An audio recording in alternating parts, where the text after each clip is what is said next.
One of the people that actually inspired me to come out is actually up on the stage with me right now, Jenna.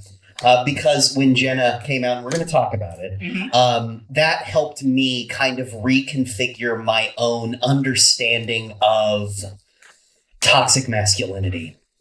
And I don't want us to get too deep into the weeds on this, but we'll dive right into it.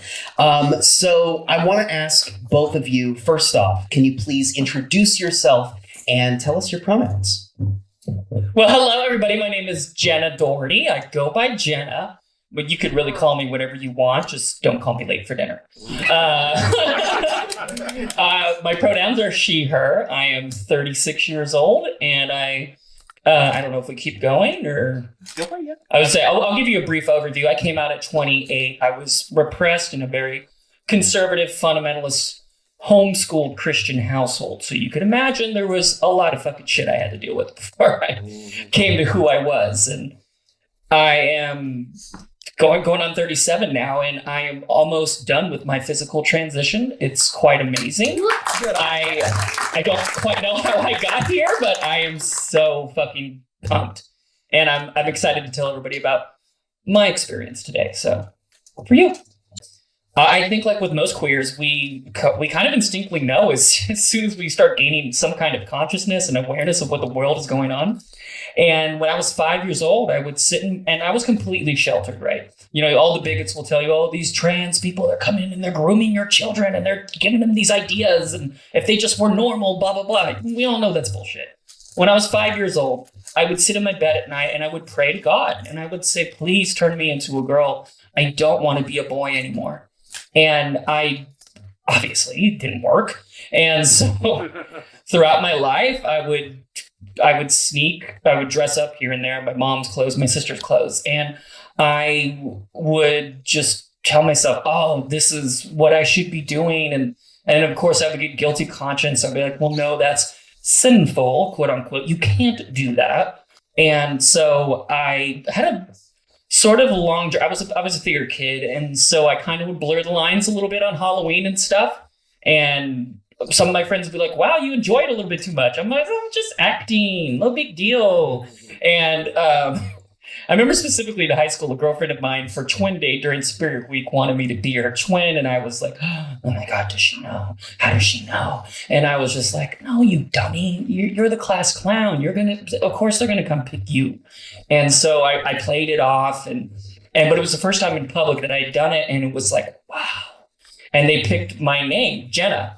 And I was like, oh my God, I love that name. That's so cute. And I told myself, whenever that happens, I don't know when, that's going to be my name. And so in college, I started experimenting more. And by the time I reached 28 years old, I just said, I had enough. I can't do this anymore. My catalyst, unfortunately, was Caitlyn Jenner. She had come out a month before I came out. And yeah, it is what it is. You know, I still will thank her for that. Everything else, she can, leave. But I always had this sense of just self-assurance that I'm going to figure it out. But in that time leading up to it, it was obviously incredibly hard because you're dealing, like what Greg said, toxic masculinity.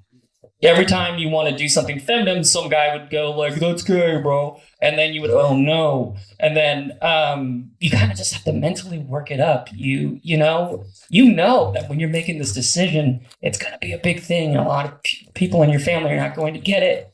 And I started with strangers. I would tell strangers on the internet, this is who I am. And eventually I moved my way up to when I eventually told my closest friends and my family, and I knew that my dad was going to be the hardest one.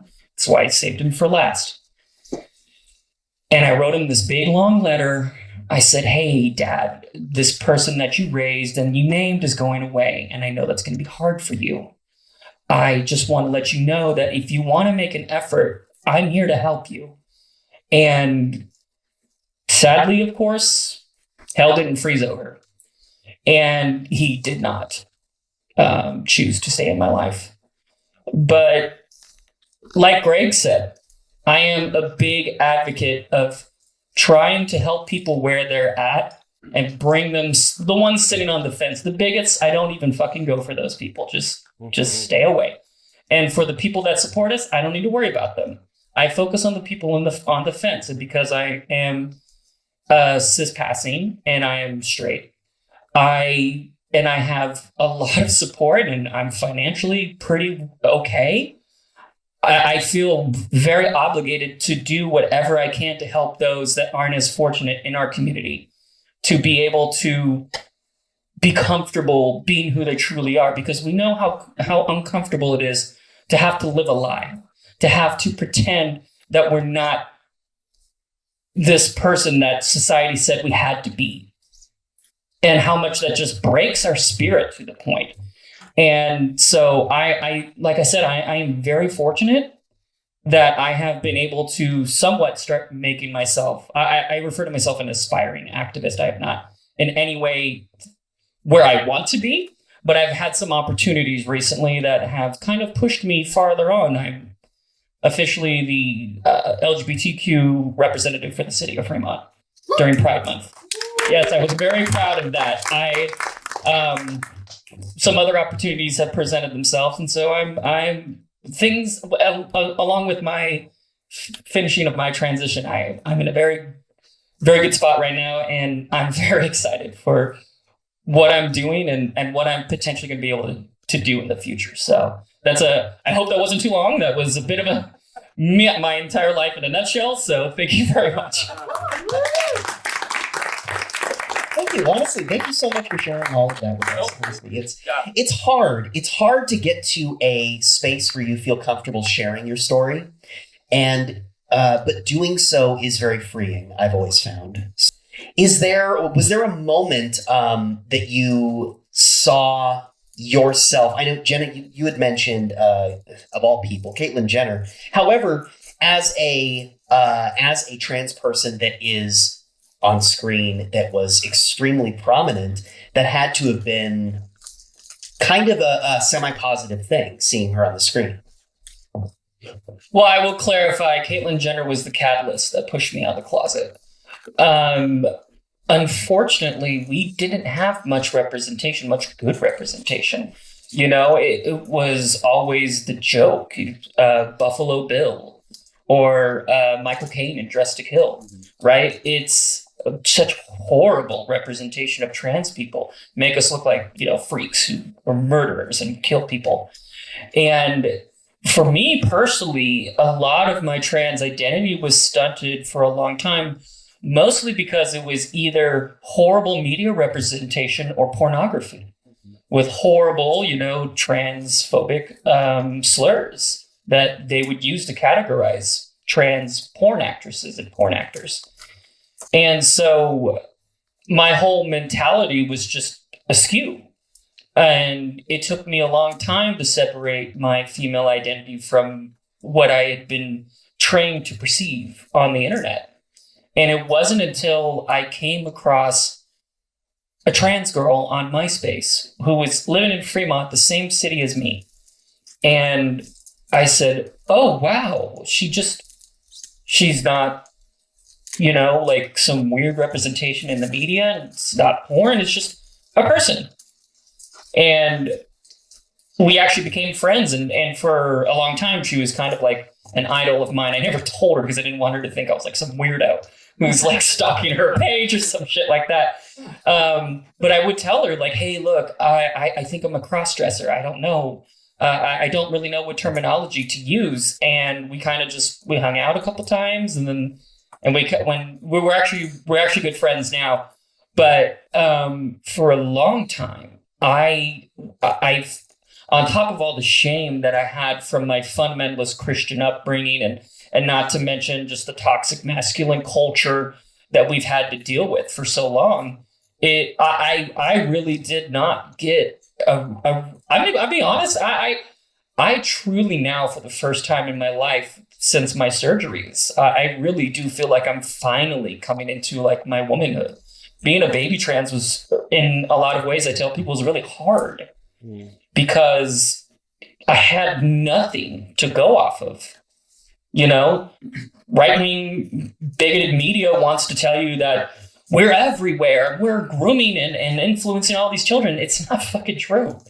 And that's part of the reason why I am so passionate about putting myself out there for people who had nothing like me. And I can't even imagine in the 80s and the 90s when trans people were existing and we were just basically considered freaks.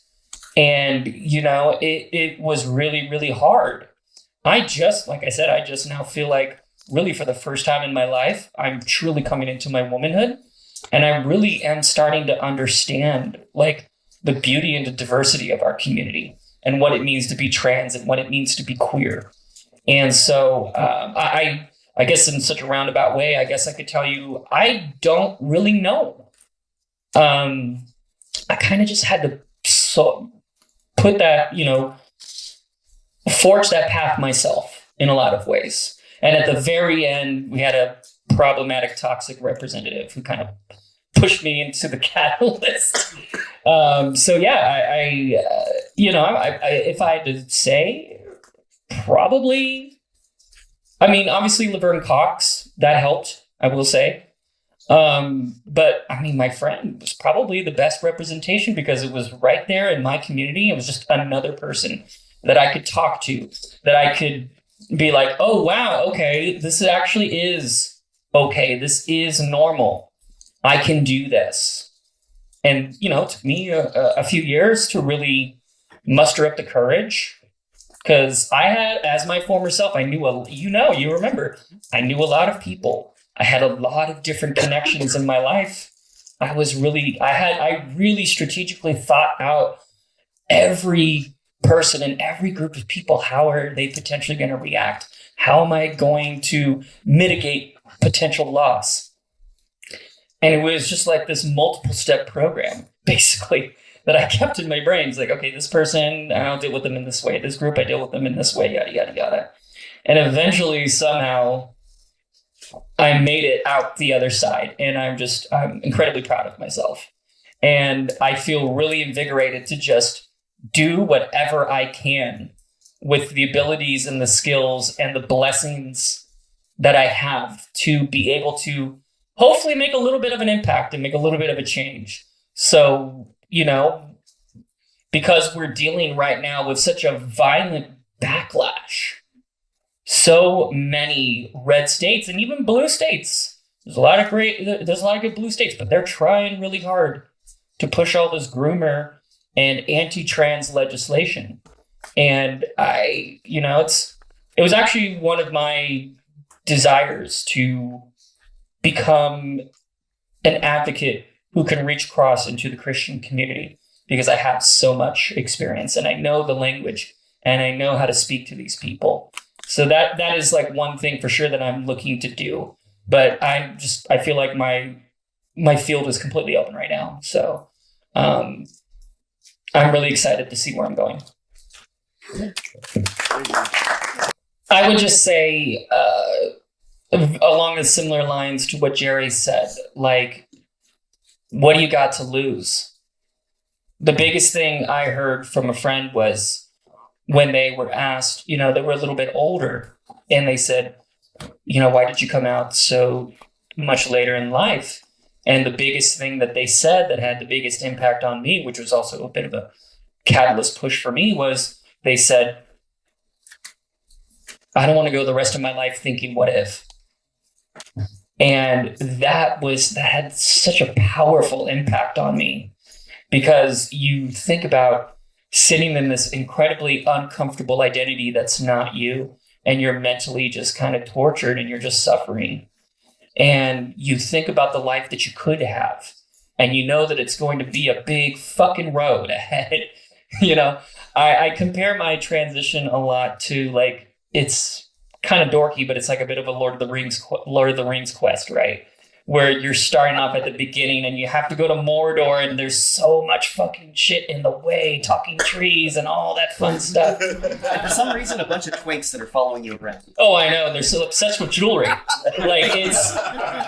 But eventually you get to the end and you look back with all, the friends that we made along the way, right? And I tell people myself, if you don't try, then what's the point, right? Like, you have so much to do, so much to offer that's being repressed, and it's not going to fully come out until you fully accept who you are. And I tell them, you have to learn to trust people. That's the biggest thing. It's easy for us in the queer community to not trust people. It's instinctual.